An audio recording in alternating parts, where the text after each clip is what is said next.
Every family has that one holiday tradition.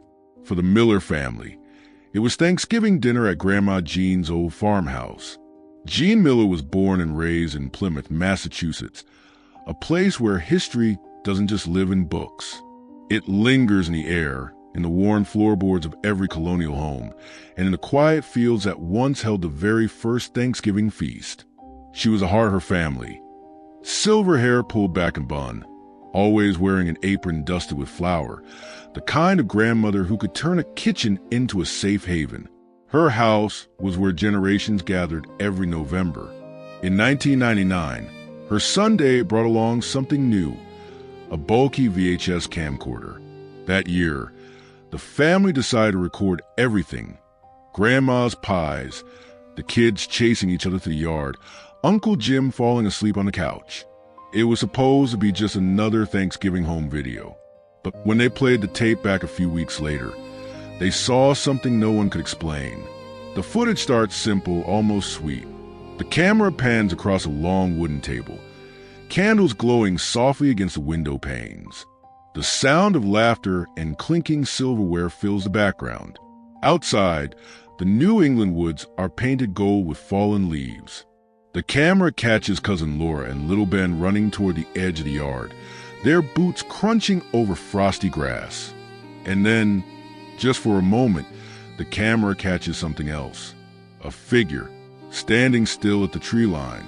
It is blurry at first, almost easy to dismiss. A tall shape, motionless among the dark branches. But when Dave paused the tape and rewound it, the room went quiet. The figure was dressed in something odd. A wide-brimmed hat, a dark, heavy coat, stockings that ended at the knee. It looked like someone had stepped straight out of a history book. They all gathered around the television that night. Grandma Jean, Aunt Marcy, every cousin, even sleepy Uncle Jim. Someone asked if it was a neighbor, but the Millers didn't have neighbors that close. Someone else said maybe it was a hunter, though no one in town hunted that near the Miller property. Grandma just sat in her chair, staring at the frozen image on the screen. Finally, she spoke. Her voice was quiet, almost careful. "That's a pilgrim," she said. "Or at least it looks like one." The Millers lived just a few miles from Burial Hill, one of the oldest cemeteries in America. Some of the first settlers of Plymouth were buried there. Grandma Jean had always said their farmhouse sat on land that once belonged to the early colonists. The thought of one of those early settlers standing just yards from their Thanksgiving table sent a chill through the room. They played the tape again.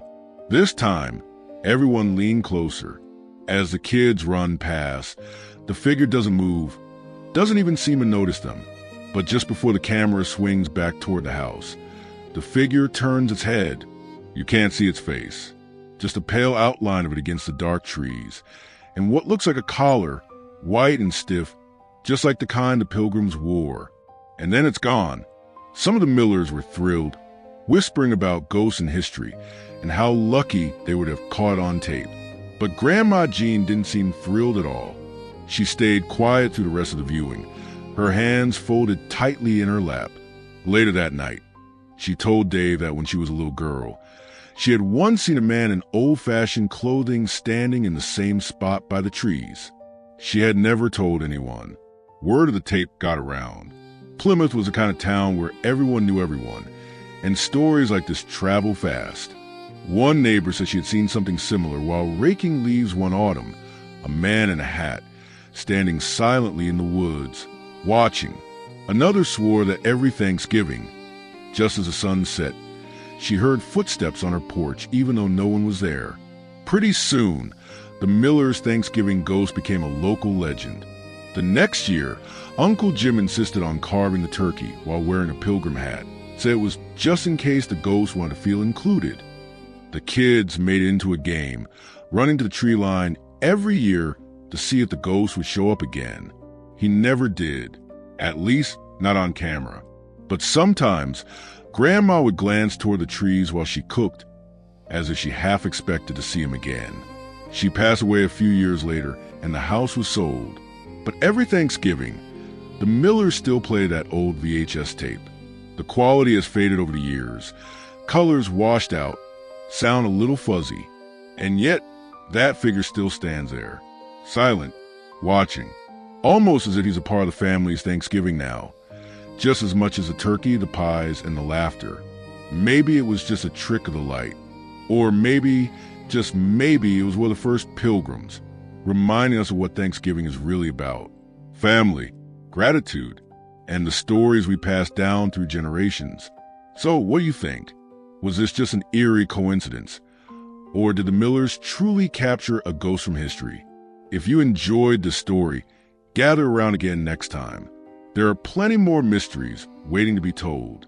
And if you'd like to keep exploring them with us, you know what to do. Leave a comment, share your thoughts, and join us for the next story. Until then, happy Thanksgiving.